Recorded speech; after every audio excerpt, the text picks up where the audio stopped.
TV abari mu majyepfo, amajyaruguru, iburasirazuba, iburengerazuba ndetse no mu mujyi wa Kigali. Tutibagirana mwese muri hanze y'u Rwanda, aho uri hose ukurikiye Urugendo TV, turagusoje by'umwihariko yakoze subscribe kuri Urugendo TV. Turagusoje kuri uyu munsi ku itariki 27 z'ukwezi kwa munani 2022 ku isaha za mu gitondo, nibwo umurambo wa Nkusi Thomas wamenyekanye cyane nka Yanga muri filime, ubwo yakoraga umwuga wo gusobanura filime, nibwo yageze ahangaha ku kibuga cy'indege. Umurambo we ukaba wari umaze iminsi mu gihugu cya Afurika y'Epfo, aho yitabye Imana yari yagiye gusura umugore we ndetse yajyanye n'abana ndetse nabo basuze umubyeyi wabo, ko umugore wa Yanga yarasanzwe atuye muri iki gihugu cya Afurika y'Epfo, ariho akorera akazi kiwe ka buri munsi.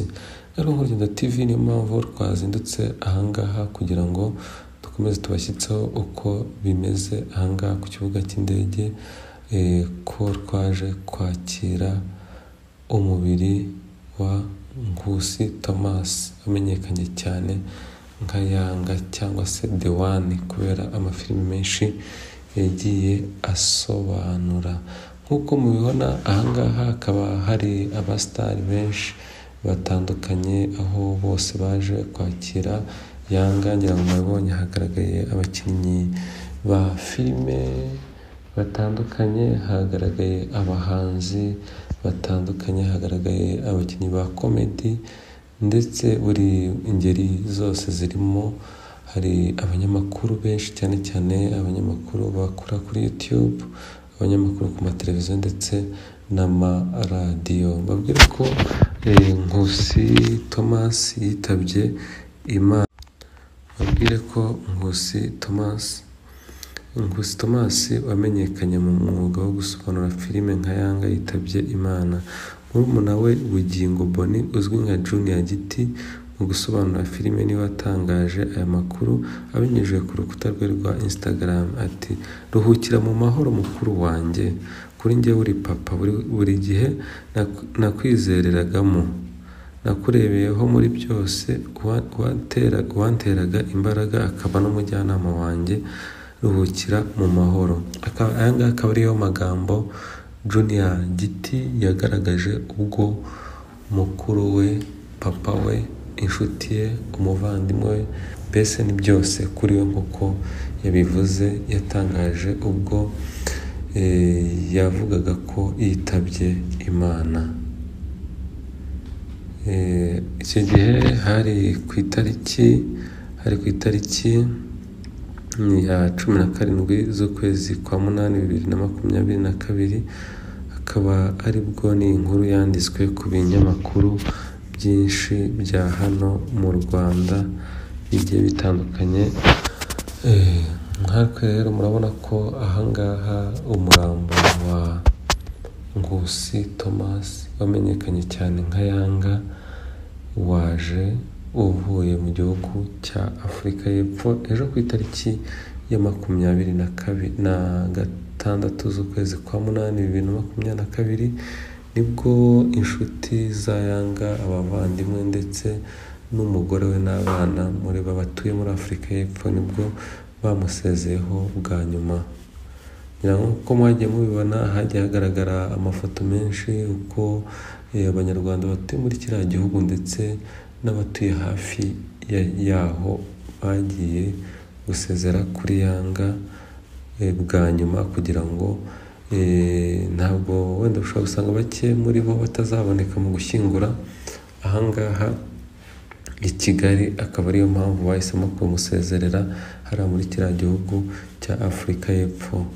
Nkusi Thomas akimara kugera ahangaha ku kibuga cy'indege, byari bibabaje cyane, ni amarira n'agahinda ku nshuti, abavandimwe ndetse buri muntu wese wabanye na Nkusi Thomas wamenyekanye cyane nka Yanga cyangwa se The One, bitewe n'uburyo wagiye umumenya mu buryo butandukanye, kubera ko niwe wazanye amaterime menshi mwagiye mumenya ahangaha kuri iyi mihanda.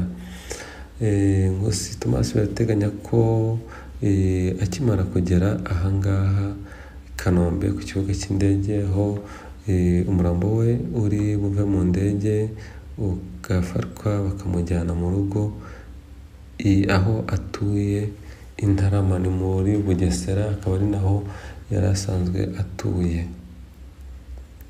kugira ngo inshuti abavandimwe bahite bajya kumusezeraho bwa nyuma, aho murumuna we nk'uko yagiye abivuga yari yasabye umuryango we ko Nkusi Thomas wamenyekanye cyane nka Yanga yashyingurwa ahangaha i Kigali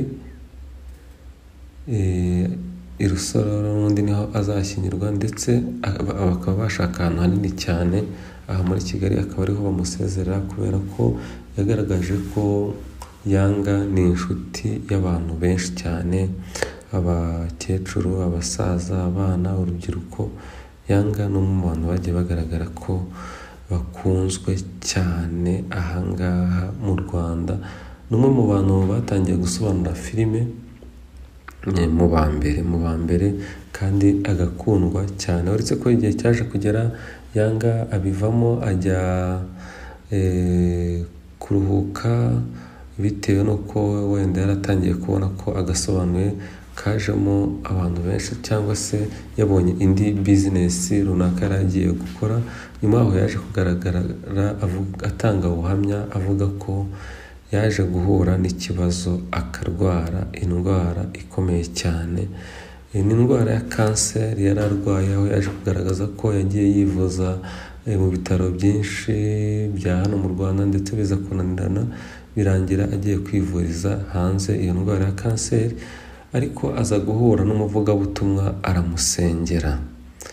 Umuvugabutumwa yaramusengeye, aza kumubwira ko iyo kanseri yakize, nk'uko yagiye abitangaza mu buhamya bwe butandukanye, aho yagiye agaragaza ko Imana ifite imbaraga, Imana ikora ibyananiye abaganga, Imana ikora ibyananiye abantu benshi, kandi imbaraga z'abantu aho zihagararira niho iz'Imana zitangirira zikora ibyananiwe n'abantu, nk'uko Yanga yagiye abitangaza mu buryo bumwe cyangwa ubundi, ari mu buhamya yagiye acisha ku ma YouTube atandukanye, ndetse no mu biganiro byiwe muri kumwe yagerageza kwereka ko Imana iri hejuru ya byose. Yanga yitabye Imana, byaratubabaje, byababaje abantu benshi batandukanye, aho twabuze inshuti, umuvandimwe. Mbese Yanga ni umwe mu bantu isi ibuze kandi wari ifitiye umumaro cyane. Ngira ngo murabizi, mu minsi yashize nibwo n'ubundi twashyinguye umwe mu bahanzi bakomeye cyane hano mu Rwanda, uwo ni Yvan Buravan, wamenyekanye cyane ahangaha nk'umwe mu bahanzi nabo bitwaye neza, aho nawe yaguye mu gihugu cy'Ubuhinde azize indwara ya kanseri, ariko nyuma bakaza kumukura mu gihugu cy'Ubuhinde bakamuzana ahangaha mu Rwanda, akaba ariho twamusezeho bwa nyuma, akaba ari naho yanashyinguwe i Rusororo. Uku kwezi kwa munani ni ukwezi kwabaye kubi ku bantu bakunda umuziki nyarwanda, bakunda imyidagaduro muri rusange, ndetse yaba umuziki, filime ndetse n'ibindi. N'ubundi muri uku kwezi nibwo umwe mu bahanzi bakomeye cyane hano mu Rwanda, uwo nta wundi ni Ngabo Medard, yabuze umubyeyi we.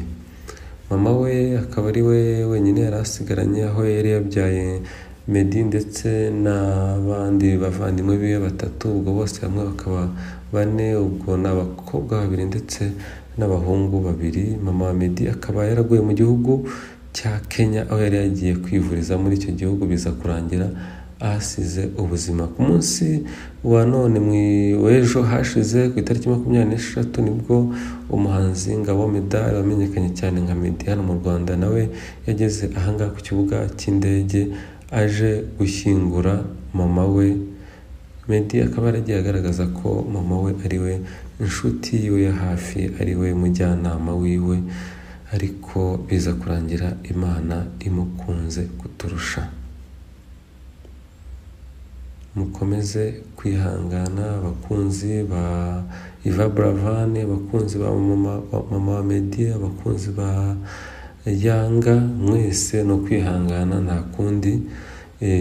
Tugomba kwakira uko bije, n'ubwo bwose bitaba byoroshye kubyakira, ariko ubuzima niko bumeze. Ubuzima ni urugendo, buri muntu aza hano kuri iyi si kugira ngo agire icyo asiga ayihinduyeho, ubundi Imana ikongera ikamwijyanira. Imana yabakunze kuturusha abo bose, nk'uko nagiye mbababwira ari batatu, ariko buriya abemera ko umuzuko uzabaho igihe nikigera, natwe tuzataha, ubundi tugende duhure nabo, twongere tugirane bya bihe, za ndirimbo zabo, bya biganiro byabo, kwa kundi bagiraga inama abantu benshi batandukanye, byongere bibeho, twongere twishime mu buryo bumwe cyangwa ubundi.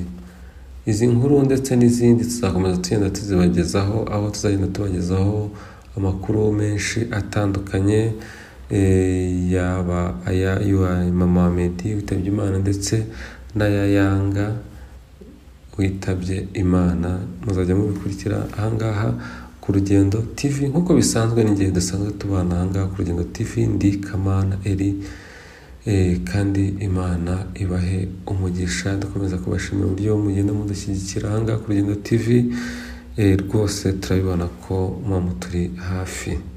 Imana ibahe umugisha utagabanyije. Ciao ciao.